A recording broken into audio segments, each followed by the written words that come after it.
I think I was 13 when I built my first set of speakers.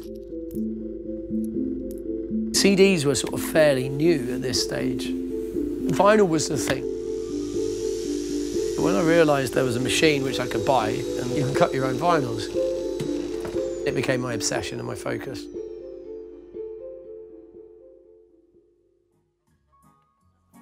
That's just the information about the playlist.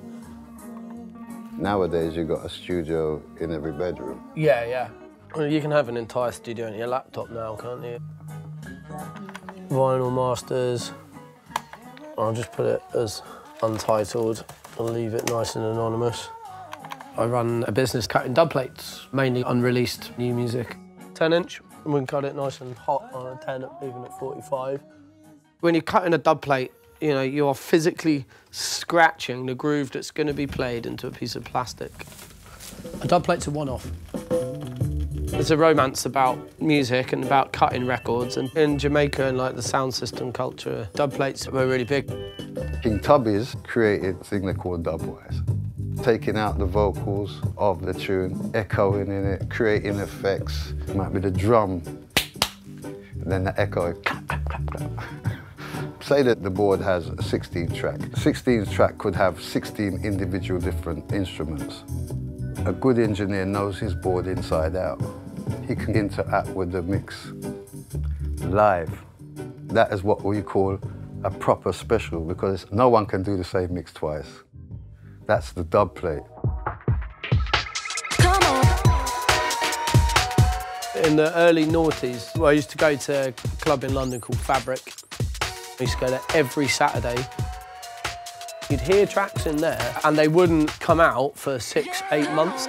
And then you'd be just waiting and waiting, you'd be like, what's this record? Dubplates for me was to actually road test that track out there. The tune got made, say on a Wednesday night. By the weekends, you were down at Music House cutting it. People kind of saw it as just being an underground thing. It wasn't. You had top boy DJs at the time, you know, this groove line over here, or this over there, and they'd be like, oh shit, he's next to me, standing there, you know. It's kind of like being involved in an exclusive musical club. Producers that you liked, you might meet them there and they'd be like, I've got a new track coming out, you want to hear it? And then you cut it. You might be one of 10, or maybe the one person who's got it. You know, you was that person who was in charge in promoting that tune and, I don't know, giving it life. Welcome to this month's edition of the Peck and Cuts Dubplate Show. Playing off the master discs again, but all brand new music, pretty much.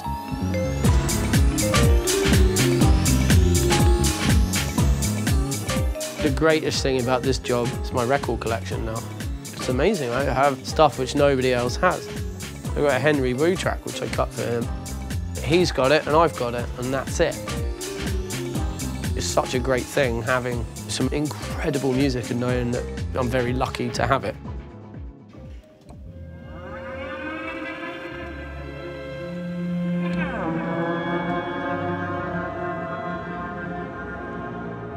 I play in clubs and I play at raves and squat parties, but I also, you know, play in massive concert halls. She approached me first via email to do a piece, and it was for her radio show on NTS. And then she ordered again and again, and we sort of got talking, and she scores orchestral music, records it, cuts it to dubplate, and then scratches with it.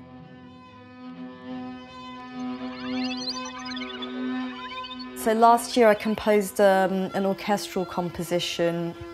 I asked Johnny to cut me the recording onto dubplate so that I can then manipulate it further into a completely different composition to the one that I intended. Crackles as well, they're great on the dubplates. You have to use them. I kind of sample it, so I sample the crackles and then kind of then try and make rhythmical loops if it works, and if it doesn't, I'll do something else. I couldn't possibly perform with a laptop. With analog instruments, you really get a direct interaction between your performance and the sound that's being created. Turntables and records have gained so much popularity again. It's just proven that it's just a timeless technology.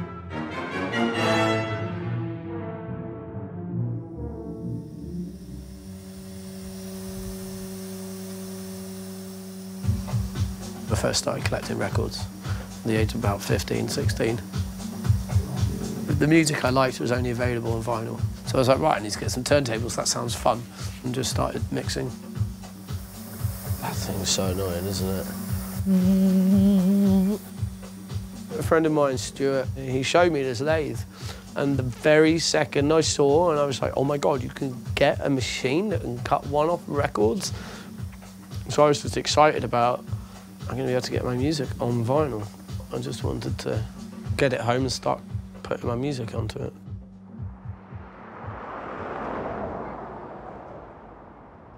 I was introduced to Johnny through a mutual friend called Andy Blake, runs World Unknown. Yeah, it's all good, basically. Andy went, you gotta meet my mate Johnny, he cuts wicked dub plates. And I was like, oh, what? Gotta meet this guy. What's nice about a dub plate is when you hold it in your hands after it's been cut, you remember the whole process of creating the tune and dancing in your bedroom, and it's much more visceral than having a little USB and being like, all my stuff's in here. You know, holding a dub plate, it's like, whoa, it's got a real feeling to it. When you first get it cut, like, you just want to live inside the case, and it smells so good. So this is a dub plate I got cut with Johnny. There's a remix of a track that I did in the Rhythm Section studios with Marley. It only exists in the laptop and in that sleeve over there. If you want to hear that tune, then you have to come to my party. It's not like I went straight from nothing into cutting dub plates. There was a whole ton of self-taught stuff in the background. You have the Technics turntable, which is the motor that spins the disc.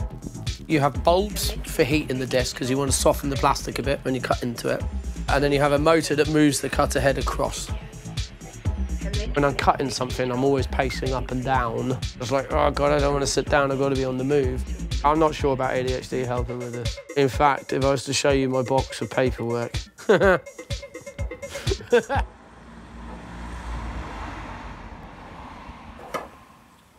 Roll of them fun, sir, and done drumming. Track's entitled Heavenless. Dubplate has to be unreleased music. You could even go deeper and say, well, if it wasn't cut in Jamaica and if it wasn't cut by this engineer and so forth, then it's not a dub. Yeah, hear this, dreadlocks? In the sound clash, two sounds are in combat. One is trying to get the better of the other. Time up! The dub plates is basically to give you a one-upmanship on the other sound. Rush out on this one and done. Sin, all crew, done good. This is Eminem, Top Secret, from out of St. Catherine, Greater Portmore. And then we got the Jessus classic. We played this tune in a cup competition in Brixton. Although we won the competition, we never received the cup for it.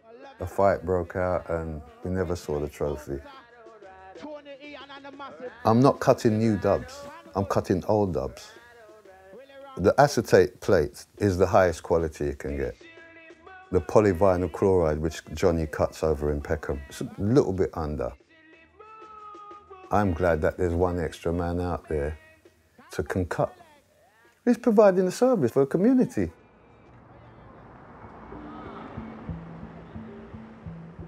This is Pete on the corner, and we're joined in the studio by Macadam. Welcome. Thank you. I'll let you drop straight into it.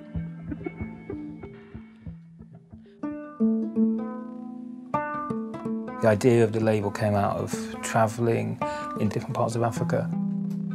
There were musicians that I felt had energy and was amazing, and nobody was really supporting new music. My way, oh Galloway,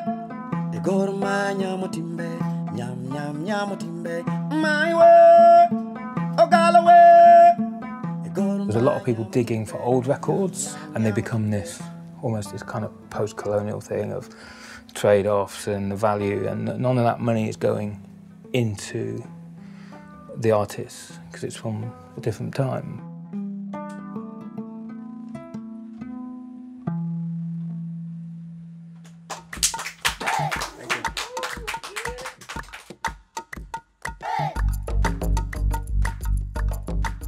A lot of my new music, it might not see the light of day for like 8-9 months. And in that time, I want to be playing it, I want to be testing it to audiences. And so Dubplates give me that opportunity.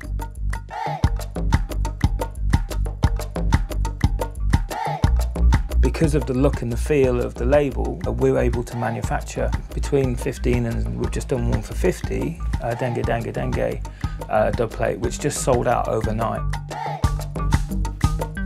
Dubplates are really important to me because we can put them out there and see, well, what kind of reaction have we got? It's not quite the finished thing, it's not a full release, it's a litmus test.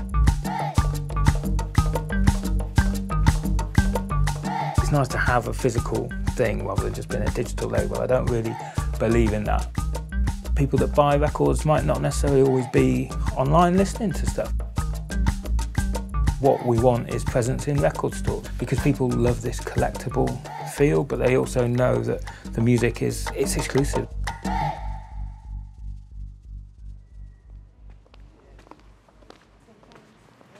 We'd been going for maybe a year and a half, and Johnny turned up and got a couple cuts made and sold them at the shop, and that did really well. And we've just been using them since. I started here just selling records. I was kind of getting a bit tired of the major labels, getting a new interest in pressing vinyl. Just pushed the lead times back from what traditionally would be like 3-4 weeks to 3 months, if you're lucky. If you're a little independent dance label, you have to get it out quick, and you couldn't do that. The original concept of Record Store Day of celebrating independent record stores got lost a little bit. We thought, well, let's celebrate Record Store Day the way we want it to be seen. The whole idea behind us cutting dubs at the run out was a way of offering something exclusive and celebrating the local music scene. Reached out to a lot of local labels, so that if they wanted to kind of give us like a remix or something like this and just get 10 cut specifically for the day. Johnny's been a central part of everything that we do there, and that concept couldn't really exist without his services.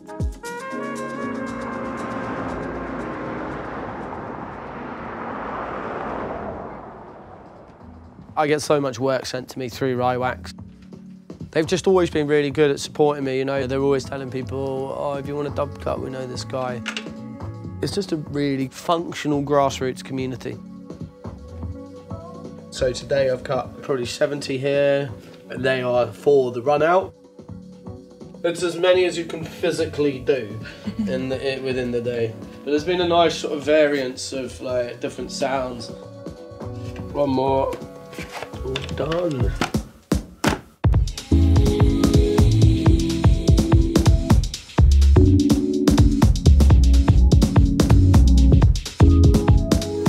Both sides done. Holy shit! Should have bought 2 boxes. We have finished cutting and we're going to get an Uber over and drop off the dubs. Because it's Record Store Day tomorrow, there's a big event.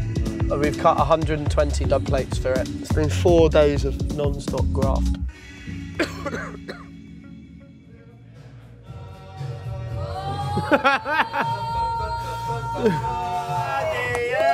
Here we are.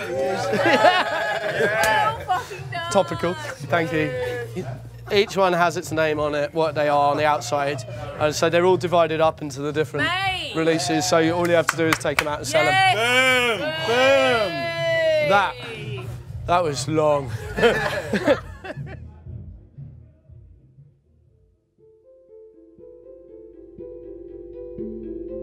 I like being in this room, I like this studio. If I could have a bed in here, I probably wouldn't ever go home. People will always use records to play music in clubs. And people will always like having their music on vinyl. I keep using the blanks and buying some more and then using them, and it's something I want to do for the rest of my life. Out to Perry and all the Denim Audio gang. Out to Johnny at Peckham Cuts. All the Dubplate crew out there.